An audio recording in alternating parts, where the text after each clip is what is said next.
আল্লাহ পাক রব্বুল আলামিন বলছেন ওয়ালা তামুতুন্না ইল্লা ওয়া আনতুম মুসলিমুন, তোমরা মুসলমান না হয়ে মৃত্যুবরণ করিও না। তোমরা মুসলমান না হয়ে মৃত্যুবরণ করিও না।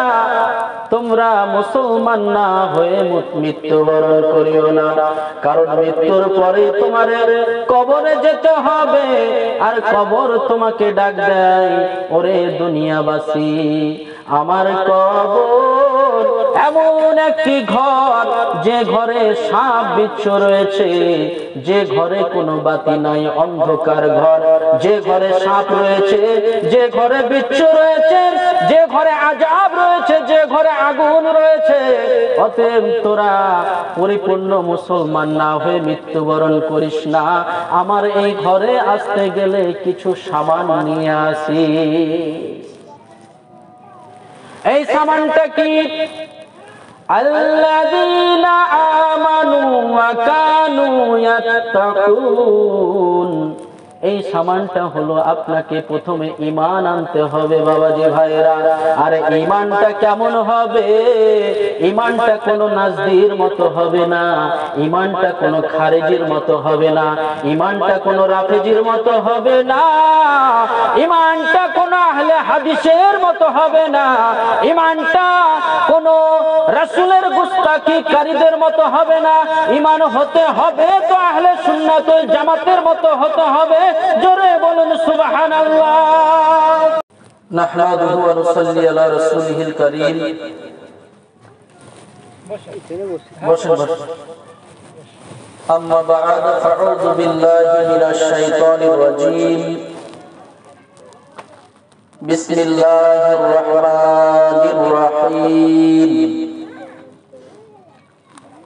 আলা ইন্না আউলিয়া আল্লাহি লা খাউফুন আলাইহিম ওয়া লা হুম ইয়াহজানুন। فقد قال الله تعالى في شان حبيبه الكريم وفرقانه الحميد. بسم الله الرحمن الرحيم. إن الله وملائكته يصلون على النبي يا أيها الذين آمنوا صلوا عليه وسلموا تسليما. اللهم صل على سيدنا مولانا محمد وعلى آل سيدنا مولانا محمد. ফাইল নিরা লাই গো রাসূল, ফাইল নিরা লাই, ফাইল নিরা লাই গো রাসূল, ফাইল নিরা লাই।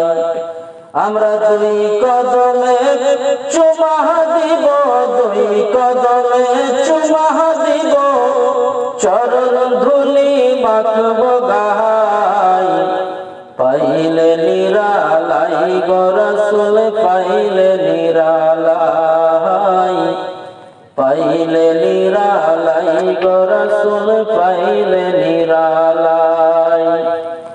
আমরা দুই কদমে চুমা দিব, দুই কদমে চুমা দিব, চরণ ধুলি মাখব গায়। পাইলে নিরালাই গো রাসূল, পাইলে নিরালাই, পাইলে নিরালাই গো রাসূল, পাইলে নিরালাই। মদিনা শরীফ বহু দূরে,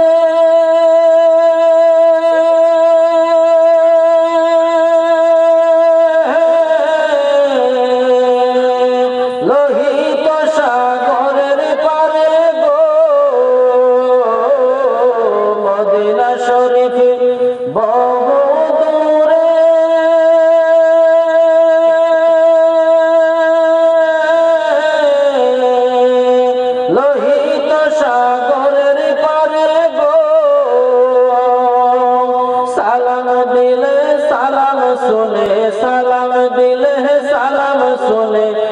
নবীজ রোজাই পাইলে নিরালাই গো রাসূল পাইলে নিরালাই পাইলে নিরালাই গো রাসূল পাইলে নিরালাই আমরা দুই কদমে চুমা দিব দুই কদমে চুমা দিব চরণ ধুলি মাখব গায় পাইলে নিরালাই গো রাসূল পাইলে নিরালাই পাইলে নিরালাই গো রাসূল পাইলে নিরালাই দো জাহানের বাদশাহ হইয়া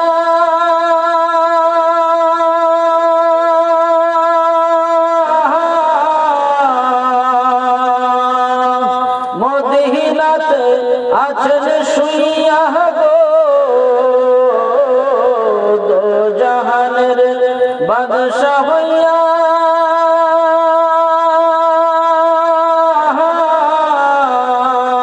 মদিনাতে আছেন শুইয়া গো উম্মতের মায়াই নবী উম্মতের মায়াই নবী কেঁদে কেঁদে বুক ভাসাই পাইলে নিরালাই গো রাসূল পাইলে নিরালাই পাইলে নিরালাই গো রাসূল পাইলে নিরালাই আমরা দুই কদমে চুমা দিব দুই কদমে চুমা দিব চরণ ধুলি মাখব গায় পাইলে নিরালাই গো রাসূল পাইলে নিরালাই পাইলে নিরালাই গো রাসূল পাইলে নিরালাই আল্লাহুম্মা সাল্লি আলা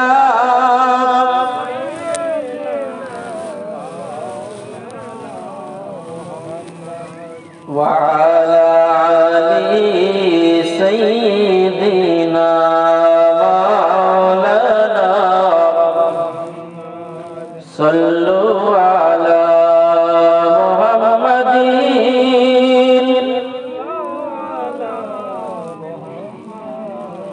हर दम ज़बान से निकालो पाक नबी हर दम ज़बान से निकालो सफीना मुहम्मद सल्लल्लाहु अलैहि वसल्लम अल्हम्दुलिल्लाह समस्त प्रशंसा जाबतीय गुणकीर्तन সেই মহান আল্লাহ পাক রব্বুল আলামিনের জন্য যিনি অক্ষয় অব্যয় অনাদি অনন্ত অসীম যিনি কুল কায়নাতের সৃষ্টিকর্তা রক্ষাকর্তা পালনকর্তা রিজিকদাতা যিনি 18,000 মাখলুকাতের মধ্যে আমাদেরকে আশরাফুল মাখলুকাত করে সৃষ্টি করেছেন এবং শ্রেষ্ঠ নবীর শ্রেষ্ঠ উম্মত করে দুনিয়ার বুকে প্রেরণ করেছেন যিনি আপনাকে আমাকে এই সুন্দর ইসালে সওয়াবের মাহফিলে আসার বসার কিছু বলার শোনার তৌফিক দান করেছেন সেই মহান আল্লাহ পাক রব্বুল আলামিনের প্রতি লাখ কোটি শুকরিয়া আদায় করি সকলে উচ্চ স্বরে একবার বলুন আলহামদুলিল্লাহ তারপরে পরে জিনাকে না সৃষ্টি করলে কিছুই সৃষ্টি করা হতো না যিনি আব্দুল্লাহর লাখে জিগার মা আমিনার লাল সারা বিশ্বের সরকার মদিনার আল হিলাল তাজদারে মদিনা নবী মুহাম্মদুর রাসূলুল্লাহ সাল্লাল্লাহু আলাইহি ওয়াসাল্লামের প্রতি অগণিত শান্তির ধারা দুরুদ ও সালাম বর্ষিত হোক অর্পিত হোক সকলে বলুন আল্লাহুম্মা আমিন যাই হোক ব্রাদার ইসলামিয়া পবিত্র গ্রন্থ আল কোরআন, যে গ্রন্থ সম্পর্কে আল্লাহ পাক রব্বুল আলামিন বলছেন যালিকাল কিতাবু লা রাইবা ফীহি হুদাল লিল মুত্তাকিন। এটি এমন একটি কিতাব যে কিতাবের মধ্যে সন্দেহের কোনো অবকাশ নেই। জোরে বলুন সুবহানাল্লাহ। এবং এটি এমন একটি কিতাব যেটা মুত্তাকিনদের জন্য হেদায়াত, মুত্তাকিনদের জন্য গাইডলাইন। জোরে বলুন সুবহানাল্লাহ। সেই পবিত্র মহাগ্রন্থ থেকে 4 নম্বর সূরা সূরা ইউনূসের 62 নম্বর আয়াত আপনাদের সম্মুখে তেলাওয়াত করেছি। আল্লাহ পাক রব্বুল আলামিন বলছেন আলা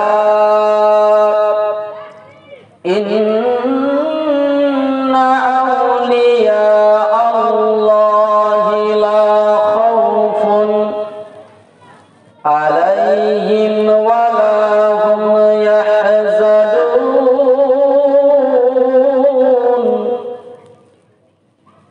আল্লাহ পাক রব্বুল আলামিন বলছেন সাবধান হয়ে যাও, সতর্ক করে বলছেন যে তোমরা সাবধান, জেনে রাখো, শুনে রাখো,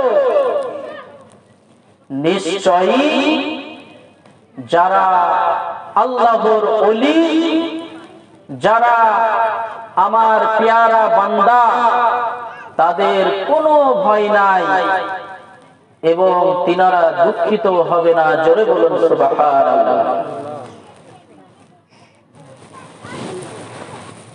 এখন বিষয়টা হচ্ছে, আমি এই আয়াতটি নিয়ে একটু গবেষণা করলাম, অ্যানালাইসিস করে আমি দেখতে পেলাম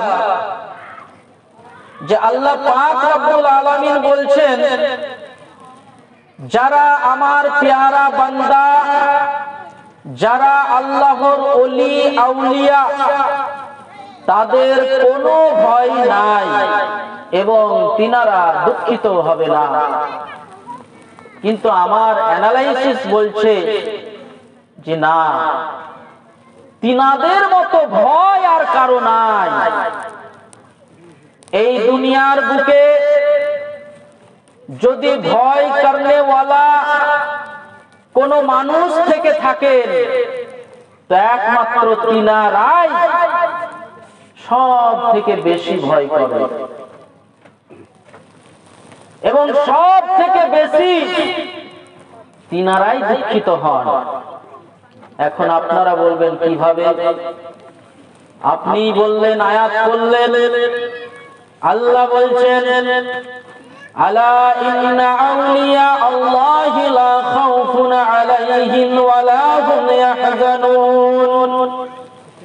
আল্লাহ বলছেন তোমরা সতর্ক হয়ে যাও, সাবধান হয়ে যাও, যারা আমার বন্ধু হয়ে যায়, যারা আমার ওলি হয়ে যায়, তাদের কোনো ভয় নাই এবং তিনারা কোনো দুঃখিত হবে না। এটাও ঠিক, তিনাদের ভয় নাই। কোন ভয় নাই? দুনিয়ার কোন রাজা বাদশার ভয় তিনারা করেন না, দুনিয়ার কোন মৃত্যুক শাসকের ভয় তিনারা করেন না, দুনিয়ার কোন জেলখানার ভয় করেন না, দুনিয়ার কোন ক্ষমতার, মিথ্যাধারী ক্ষমতার ভয় তিনারা করেন না।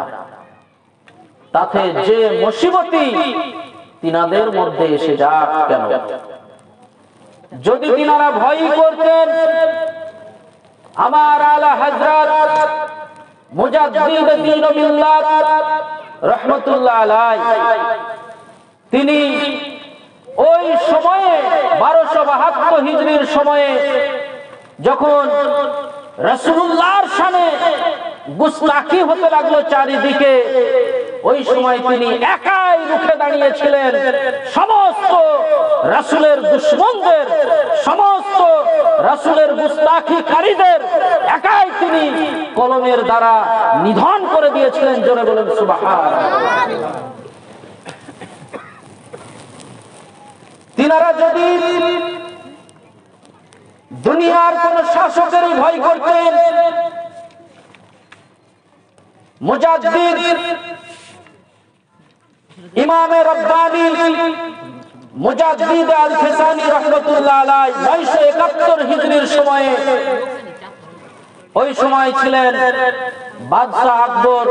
আপনারা সবাই নাম শুনেছেন, ইতিহাসের পাতায় পাতায় আমরা বাদশাহ আকবরের নাম শুনতে পাই।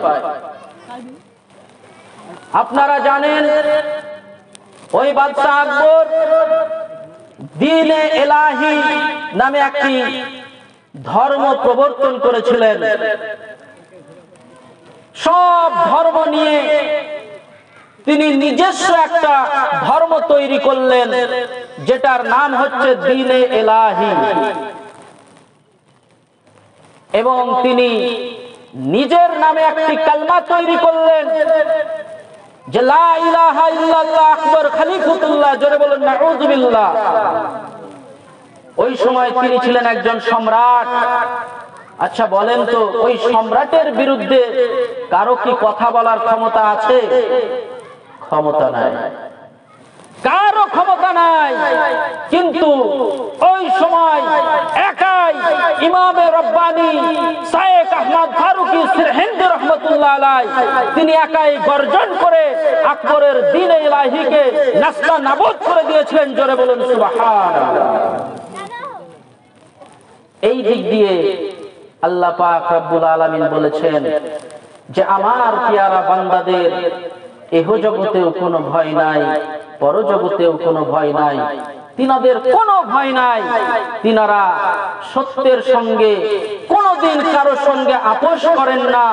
তিনারা সব সময় সত্যকে নিয়ে চলেন এবং রাসূলের সুন্নাতকে কায়েম করার চেষ্টা করেন, ইসলামকে কায়েম করার চেষ্টা করেন।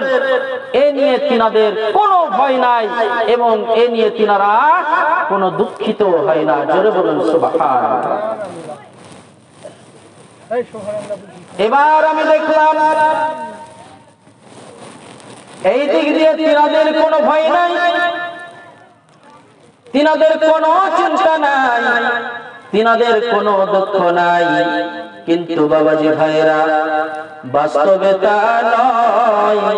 বাস্তবে তিনাদের মতো ভয় করনেওয়ালা আর কোনো মানুষ নাই। তিনাদের মতো ভয় করা দুনিয়ার জমিনে কাউকে দেখতে পাওয়া যায় না। একটু সুন্নাতের খিলাফ যদি হয়ে যায়, তিনাদের মনে অশান্তি চলে আসে, চিন্তা চলে আসে, কি করি আর ভেবে না পাই। তিনাদের যদি সামান্য চুল পরিমাণ কোনো গুনাহ হয়ে যায়, তিনাদের মতো দুঃখ আর কারো হয় না, তিনাদের মতো চিন্তা আর কারো থাকে না।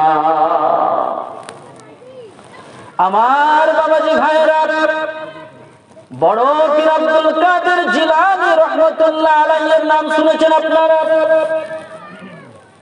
তিনার পিতা আবু সালেহ মুসা জঙ্গি, তিনি বিখ্যাত একজন বুজুর্গ লোক ছিলেন, আল্লাহর পেয়ারা বান্দা ছিলেন, আল্লাহর বড় মাপের একজন ওলি ছিলেন। গভীর জঙ্গলে সাধনা করার সময় খাবার নাই, পানি নাই, জঙ্গলের মধ্যে সাধনা করতে করতে, ঘোরাঘুরি করতে করতে বাবাজি ভাইরা, পেটের মধ্যে ক্ষুধা, পানি নাই, কোথাও খাবার নাই। একটি নদীর ধারে তিনি বসে আছে। কেমন ভয় করেন দেখুন বাবাজি ভাইরা, সামান্য একটু কারণে। একটি নদীর ধারে বসে আছেন, ক্ষুধার্ত অবস্থায়, পিপাসিত অবস্থায়, এমন সময় ওই নদী দিয়ে একটি আপেল ভেসে আসছে, সুন্দর একটি আপেল। আবু সালেহ মুসা জঙ্গি রাহমাতুল্লাহ আলাইহি ওই আপেলটিকে দেখতে পান। দেখতে পাওয়ার সাথে সাথে ওই আপেলটিকে কুড়িয়ে নিয়ে বাবাজি ভাইরা বসে বসে তৃপ্তি সহকারে সেটা খেয়ে ফেলে। খাওয়া যখন শেষ হয়ে গেল, মনের মধ্যে চিন্তা শুরু হয়ে গেছে, মনের মধ্যে দুঃখ শুরু হয়ে গেছে। আমি কি করলাম আল্লাহ, আমি বড় ভুল করে ফেলেছি। এই আপেলের মালিক তো আমি নই, এই আপেলের মালিক হলো অন্য কেউ। আমি ভুল করে ক্ষুধার কারণায় আমি এই আপেল খেয়ে ফেলেছি। আল্লাহ, আমার এখন কি হবে? বাবাজি ভাইয়েরা, আল্লাহর সঙ্গে যদি আপনার কোনো গুনাহ হয়ে থাকে, আল্লাহর কাছে গভীর রাত্রে আপনি কান্নাকাটি করবেন, আপনার গুনাহ হয়তোবা আল্লাহ মাফ করে দেবেন। কিন্তু মানুষের সাথে ভুল করেও কোনো গুনাহ করবেন না। মানুষের সাথে যদি ভুল করেও কোনো গুনাহ করে থাকেন, সেইটা হচ্ছে মারাত্মক। আপনি আল্লাহর সাথে কোনো গুনাহ করেছেন, আপনি হয়তো নামাজ পড়তে পারেননি, আপনি রোজা করতে পারেননি, দান খায়রাত করতে পারেননি, টাকা থাকা সত্ত্বেও যাকাত দেননি, হজ করতে পারেননি। এইগুলো আল্লাহর কাছে কান্নাকাটি করবেন, আল্লাহ আমি নামাজ পড়তে ঠিকঠাক পারি না, আমাকে ক্ষমা করে দিন। তওবা করুন, আল্লাহ ক্ষমা করে দেবেন। কিন্তু আপনি একজনের হক নষ্ট করেছেন, কোন বান্দার গালি দিয়েছেন, কোন বান্দার মনে কষ্ট দিয়েছেন, কোন বান্দাকে আপনি মেরেছেন, সেই যে পাপ হলো ওটা কিন্তু আল্লাহ আপনাকে ক্ষমা করবেন না যতক্ষণ না আপনি যার কাছে গুনাহ করেছেন, যেই বান্দার হক আপনি নষ্ট করেছেন, যাকে আপনি মেরেছেন, যাকে আপনি গালি দিয়েছেন, তার কাছে গিয়ে আপনি যতক্ষণ না ক্ষমা চাইবেন ততক্ষণ পর্যন্ত জিন্দেগি ভর যদি কান্না করেন, আল্লাহ আপনাকে ক্ষমা করবেন না।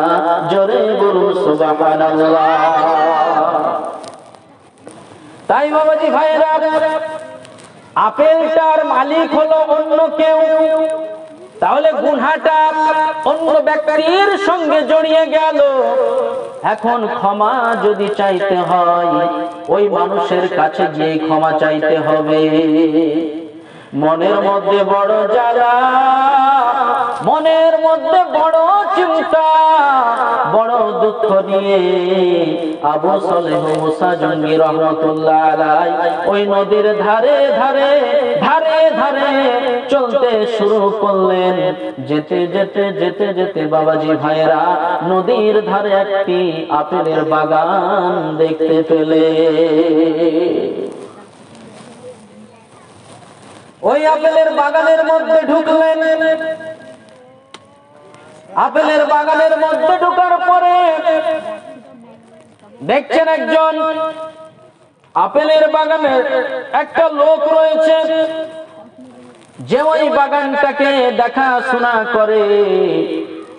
ওই লোকটাকে গিয়ে বলছে, ভাই আমি বড় ভুল করেছি, এই আপেলের বাগান থেকে একটি আপেল নদীতে পড়ে যায়, আর সেই নদীতে যখন বয়ে চলে যাচ্ছিল আমি সেই আপেলটাকে কুড়িয়ে খেয়ে ফেলি। এখন এই আপেলটার মালিক কে আমাকে একটু বলে দাও, আমি সেই মালিকের কাছে গিয়ে এই আপেলের ঋণটা আমি পরিশোধ করব। সুবহানাল্লাহ, কত তাকওয়া দেখুন, কত তাকওয়া। সামান্য একটা আপেল, এটা আমাদের কাছে সামান্য একটা আপেল। আমরা কোথাও গিয়ে, মাঠে গিয়ে, ঘাটে গিয়ে কত যে অন্যায় করছে। এরকম মাঠে যাচ্ছি, কারো ভুঁই থেকে ফসল তুলে নিয়ে চলে আসছি, রান্না করে খাচ্ছি। বাগানে যাচ্ছি, কারো গাছে আম পেড়ে খাচ্ছি, কাঁঠাল পেড়ে খাচ্ছি। এই যে কত অন্যায় করছি, আমাদের এতটুকু বিবেকে জাগে না, এতটুকু তাকওয়া হয় না, ভয় হয় না। দেখুন আল্লাহর ওলিদের কত ভয়, কত তাকওয়া। একটা আপেল কুড়িয়ে খেয়েছে, তাই মনের মধ্যে চিন্তা হয়ে গিয়েছে, মনের মধ্যে দুঃখ তৈরি হয়ে গিয়েছে যে একটা আপেলের ওই ঋণ কিভাবে পরিশোধ করব। হাঁটতে হাঁটতে, কিমি কিমি হাঁটতে হাঁটতে সেই মালিকের কাছে পৌঁছে গেলেন। মালিকের কাছে গিয়ে বলছেন, হুজুর আমি বড় ভুল করেছি হুজুর, আপনার বাগান থেকে একটি আপেল নদীতে পড়ে যায়। সেই আপেলটা যখন বয়ে যাচ্ছিল, আমি নদীর ধারে ছিলাম, আমি ছিলাম ক্ষুধার্ত, আমি ছিলাম পিপাসার্ত, তাই আমি সেই আপেলটা না বুঝে না শুনে আমি ওই আপেলটা কুড়িয়ে খেয়ে নিয়েছি। আমি এখন এই আপেলের ঋণ কিভাবে শোধ করবো আপনি বলেন? ওই আপেলের মালিক যিনি ছিলেন, তিনি একজন বিচক্ষণ মানুষ ছিলেন, একজন বুজুর্গ ব্যক্তি ছিলেন, আল্লাহর ওলি ছিলেন। তিনার নাম ছিল আব্দুল্লাহ সাওয়েমি। তিনি দেখলেন পেয়ে গেছে, একে আর ছাড়া যাবে না, পেয়ে গেছি আমি, রত্ন পেয়ে গেছি, একে আমি আর ছাড়তে পারবো না। ওনার একটা মেয়ে ছিল, সুন্দরী রূপবতী কন্যা। মনে মনে ঠিকই করে নিলেন যে এর রত্নকে আমি আর ছাড়বো না, এর সঙ্গে আমি আমার মেয়ের বিবাহ সম্পাদন করব, একে আমি আমার জামাই বানাবো। বাবাজি ভাইরা, আজকাল আমরা মেয়ের বর খুঁজতে যাই বটে, কিন্তু যে বিষয়গুলো দেখার কথা সেগুলোই আমরা দেখি না। আমরা একটা মেয়ের বিয়ে দেব তো প্রথমে কি দেখি? ছেলেটার রূপ আছে কিনা, ছেলেটা স্মার্ট কিনা, ছেলেটা বাইক চালাতে পারে কিনা, ছেলেটা স্টাইল করতে পারে কিনা, টিকটক করতে পারে কিনা, এই সবগুলা দেখি। আমরা আসল জিনিস দেখি না। আমরা দেখি না যে ছেলেটা 5 ওয়াক্ত নামাজ পড়ে কিনা, ছেলেটা কোরআন পড়তে জানে কিনা, ছেলেটার ভালো কোনো গুণ আল্লাহ ওয়ালা কিনা, আল্লাহর ভয় আছে কিনা, তাকওয়া আছে কিনা, এইগুলো আমরা দেখি না। আর এইগুলো না দেখার কারণে ম্যাক্সিমাম 99% বিয়ে, বাবাজি ভাইরা, বাবা কষ্ট করে তো বিয়ে দিচ্ছে, কিন্তু সেই সংসার আর সুখের হচ্ছে না। তাই বাবাজি ভাইরা, ছেলে যখন আপনারা খুঁজবেন তখন অবশ্যই দেখবেন ছেলেটা নামাজ পড়ে কিনা, ছেলেটা কোরআন পড়তে জানে কিনা, ছেলেটা ভালো গুণ আছে কিনা, এইগুলো দেখবেন। রূপ দেখবেন না সব সময়। রূপ বাবাজি ভাইয়েরা কাজে আসে না। ওই যে বলে না, দেখিতে পলাশ ফুল অতি মনোহর, গন্ধ বিনে সবে তারে করে অনাদর। পলাশ ফুল দেখতে খুব সুন্দর হলেও ওটাকে কেউ কোনো অনুষ্ঠানে সাজায় না, কোনো কেউ গলায় পড়ে না। পড়ে তো কি পড়ে? ছোট ছোট বেলি, জুই, চামেলি, গোলাপ, এইগুলোই দেখবেন গলায় মালা করে পড়ে থাকে। তাই বাবাজি ভাইরা, অনুরূপ ভাবে একটা ছেলের মেয়ে খুঁজতে যাবেন, আমরা একই ভুল করে থাকি।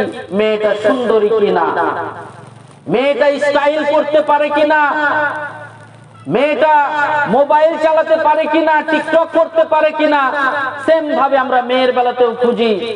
আর একই কারণে ম্যাক্সিমাম বিয়ে করার পরে সেই মেয়ে সুন্দরী হওয়ার কারণে আর কোনো গুণ না থাকার কারণে স্বামীকেই পুছে না। এটা হয় কি হয় না? ম্যাক্সিমাম বাড়িতে এটা হয়ে থাকে। শুধুমাত্র একটাই কারণ, ও খুঁজে না যে মেয়েটা নামাজ পড়ে কিনা, মেয়েটা কোরআন পড়তে জানে কিনা, মেয়েটা আল্লাহর ভীরু কিনা, তাকওয়া আছে কিনা, এইগুলো কোনোদিন দেখে না। ওই রূপ দেখতে গিয়ে সব কিছু শেষ করে ফেলে। অবশেষে ওই স্বামীকে হয় গলায় দড়ি দিতে হয়, নালে বিষ খেয়ে মরতে হয়। এটা হামেশাই ঘটে থাকে বাবাজি। মেয়ে কেমন খুঁজবেন? আপনার ছেলের কেমন মেয়ের সঙ্গে বিয়ে দিবেন এ সম্পর্কেও হাদিসে একটা ঘটনা আছে। সেই দিনই মিলাদে বলেছিলাম, হযরত ওমর রাদিয়াল্লাহু তাআলা আনহু তিনি যখন ইসলামী শাসক ছিলেন, ইসলামী রাষ্ট্রের একনিষ্ঠ শাসক ছিলেন, তখন তিনি রাত্রের ঘুম হারাম করে দিয়ে গভীর রাত্রে তিনি পাড়ায় পাড়ায় গলিতে গলিতে খোঁজ নিয়ে বেড়াতেন। কোন বাড়িতে অসুস্থ আছে কিনা, কোন বাড়িতে খেতে পেয়েছে কিনা, কোন বাড়িতে টাকা পয়সার অভাব আছে কিনা, খাদ্য আছে কিনা, এইগুলো তিনি দেখে বেড়াতেন। যাওয়ার পরে বাবাজি ভাইয়েরা, একটা বাড়ির মধ্য থেকে কথোপকথনের আওয়াজ শুনতে পান। তিনি একটু কাছে গেলেন। যাওয়ার পরে বাবাজি ভাইয়েরা, তিনি বুঝতে পারলেন ওই ঘরে মা এবং মেয়ের কথা চলছে। মা বলছে, মেয়েরে, তুই যে দুধ দহন করে এনেছিস, এই দুধে বেশি করে পানি মেশা, গভীর রাত্রি কেউ দেখতে পাবে না।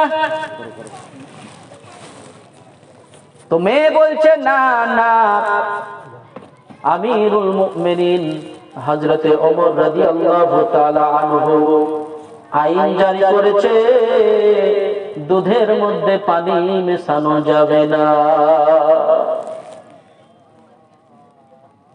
মা বলছেন, মেরে, এত রাত্রে আমিরুল মুমিনিন হযরতে ওমর রাদিয়াল্লাহু তাআলা আনহু দেখতে আসবে না।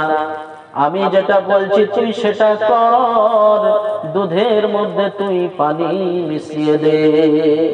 এদিকে হযরতে ওমর রাদিয়াল্লাহু তাআলা সব শুনছে, সব শুনছে। মায়ের এই জবাবে মেয়ে বলছেন, মা গো মা, আমিরুল মুমিনিন হযরত ওমর রাদিয়াল্লাহু তাআলা আনহু তিনি দেখতে পাচ্ছেন না তো কি হয়েছে? আমিরুল মুমিনিনের যিনি আমির আল্লাহ পাক রব্বুল আলামিন সবই তো দেখতে পাচ্ছেন। অতএব আমি এই দুধে পানি মেশাতে পারবো না। তাকওয়া, সুবহানাল্লাহ। এটাই হচ্ছে ভয়। এই ভয় করার ফল কি পেল? হযরতে ওমর রাদিয়াল্লাহু তাআলা আনহু বাড়ি গেলেন। বাড়ি যাওয়ার পরে নিজের ছেলের সঙ্গে ওই মেয়ের বিবাহ দিয়ে দিলেন। জোরে বলুন সুবহানাল্লাহ। এবং শিক্ষা দিলেন, তোমরাও যখন তোমাদের ছেলের বিবাহ সম্পাদন করবে, তোমরাও যখন তোমাদের ছেলের বিয়ের জন্য পাত্রী খুঁজবে, তো এই রকম দেখে খুঁজবে, আল্লাহর ভয় যেন তার দিলে থাকে, 5 ওয়াক্ত নামাজ যেন সে পড়ে, কোরআন যেন তেলাওয়াত করে, নামাজ রোজার মধ্যে যেন থাকে। এই রকম খুঁজে তুমি তোমার ছেলের সঙ্গে বিয়ে দেবে। দেখবে সেই সংসার সুখে শান্তিতে ভরে যাবে এবং তাদের পেট থেকে যে সন্তানের জন্ম হবে সেও আল্লাহ ওয়ালা হয়ে যাবে। জোরে বলেন সুবহানাল্লাহ। তো বাবাজি ভাইরা, আব্দুল্লাহ সাওয়েমি মনে মনে ভেবে নিলেন, পেয়ে গেছি, রত্ন আমি পেয়ে গেছি, একে আমি আর ছাড়বো না। তখন তিনি বললেন, আপেলের কর্জ তুমি কিভাবে শোধ করতে চাও? আবু সালেহ মুসা জঙ্গি বললেন, আমার কাছে টাকা নাই, পয়সা নাই, আমি কোনো টাকা দিয়ে শোধ করতে পারবো না।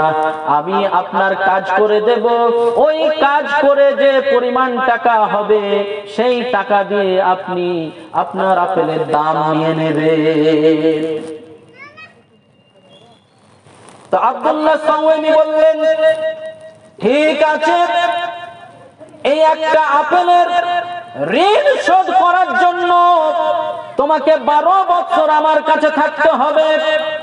12 বছর আমি যা বলবো, যে কাজটা করতে বলবো, সেই কাজটা তোমাকে করতে হবে। সুবহানাল্লাহ। রাজি হয়ে গেল। 12টা বছর কাজ করতে, একটা আপেলের বিনিময়ে 12টা বছর কাজ করতে রাজি হয়ে গেল। ঠিক আছে হুজুর, তাই হবে। কাজ শুরু হয়ে গেল, যা বলে তাই করে।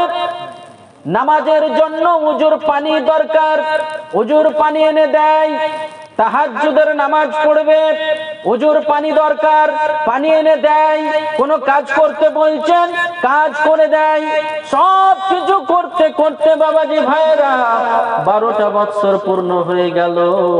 12টা বছর পূর্ণ হওয়ার পরে আবু সালেহ মুসা জঙ্গি রহমতুল্লাহ আলাইহি আব্দুল্লাহ সাওয়ামির কাছে গিয়ে বলছেন, হুজুর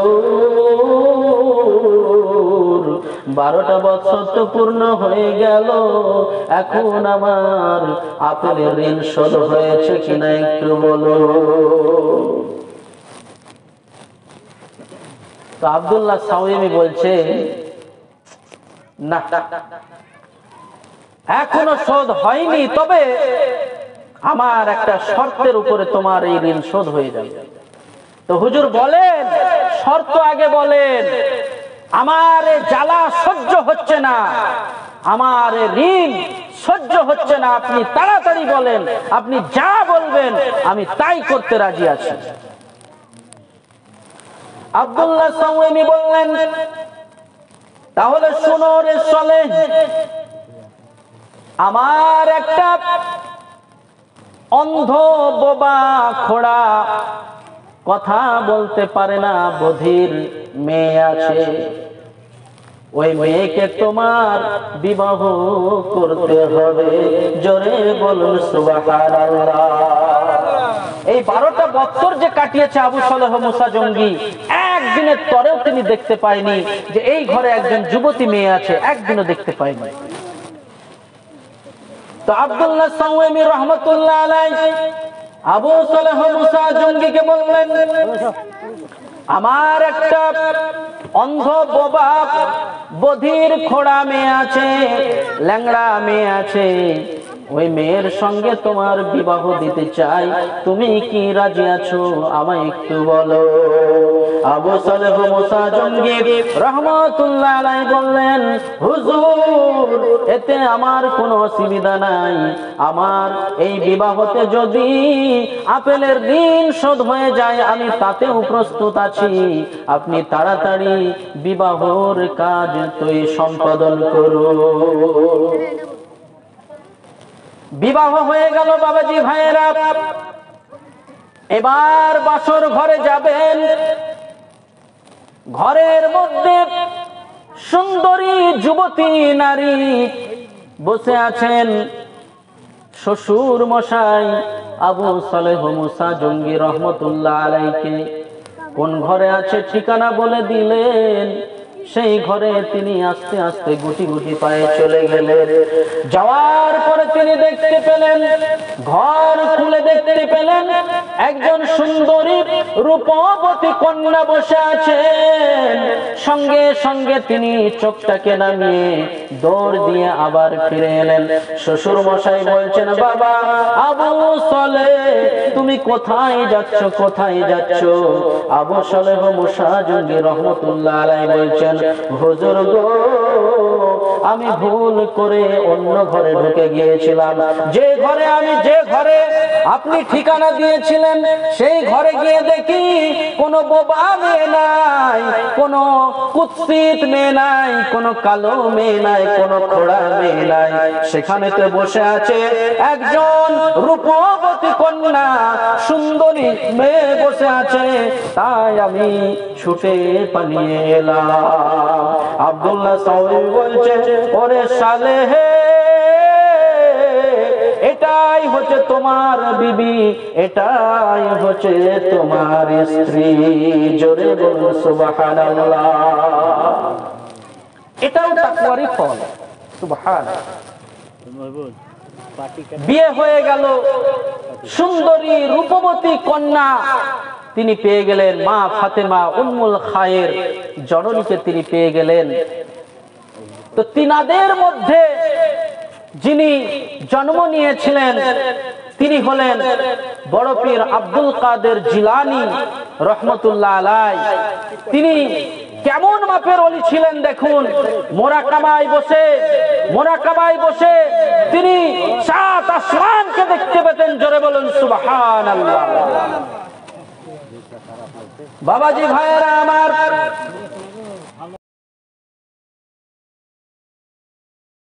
আল্লাহ পাক রব্বুল আলামিন বলছেন, ওয়ালা তামুতুন্না ইল্লা ওয়া আনতুম মুসলিমুন, তোমরা মুসলমান না হয়ে মৃত্যুবরণ করিও না। তোমরা মুসলমান না হয়ে মৃত্যুবরণ করিও না। তোমরা মুসলমান না হয়ে মৃত্যুবরণ করিও না, কারণ মৃত্যুর পরে তোমার কবরে যেতে হবে, আর কবর তোমাকে ডাক দেয়, ওরে দুনিয়াবাসী, আমার কবর এমন একটি ঘর, যে ঘরে সাপ বিচ্ছু রয়েছে, যে ঘরে কোনো বাতি নাই, অন্ধকার ঘর, যে ঘরে সাপ রয়েছে, যে ঘরে বিচ্ছু রয়েছে, যে ঘরে আযাব রয়েছে, যে ঘরে আগুন রয়েছে। অতএব তোরা পরিপূর্ণ মুসলমান না হয়ে মৃত্যুবরণ করিস না। আমার এই ঘরে আসতে গেলে কিছু সামান নিয়ে আসি। এই সামানটা কি? আল্লাযীনা আমানু ওয়া কানু ইয়াত্তাকুন। এই সামানটা হলো আপনাকে প্রথমে ঈমান আনতে হবে বাবাজি ভাইরা। আর ঈমানটা কেমন হবে? ঈমানটা কোনো নাজদীর মতো হবে না, ঈমানটা কোনো খারেজির মতো হবে না, ঈমানটা কোনো রাফেজির মতো হবে না, ঈমানটা কোনো আহলে হাদিসের মতো হবে না, ঈমানটা কোনো রাসূলের গুস্তাখিকারীদের মতো হবে না। ঈমান হতে হবে তো আহলে সুন্নাত ওয়াল জামাতের মতো হতে, ঈমান হতে হবে তো আহলুল সুন্নাতুল জামাতের মতো হতে হবে। কেন? আজ পর্যন্ত আপনি দেখাতে পারবেন না কোন খারেজির দলে আল্লাহর ওলি হয়েছে, কোন রাফেজির দলে আল্লাহর ওলি হয়েছে, কোন দলে আল্লাহর ওলি আপনি দেখাতে পারবেন না। আল্লাহর ওলি, আউলিয়া, বুজুর্গানে দ্বীন একমাত্র যদি দেখতে পান তো আহলে সুন্নাতুল জামাতের মধ্যেই দেখতে পাবেন। জোরে বলুন সুবহানাল্লাহ। যাই হোক বাবাজি ভাইরা, আহলে সুন্নাতুল জামাতের মতো আকীদা হতে হবে, তাদের মতো ঈমান থাকতে হবে, এবং সর্বদা আল্লাহ পাক রব্বুল আলামিনকে ভয় করতে হবে, এবং ভয়টা এমন করতে হবে, ভয় করার মতো ভয় করতে হবে বাবাজি ভাইরা। আল্লাহুম্মা সাল্লি আলা সাইয়্যিদিনা মাওলানা মুহাম্মদ ওয়া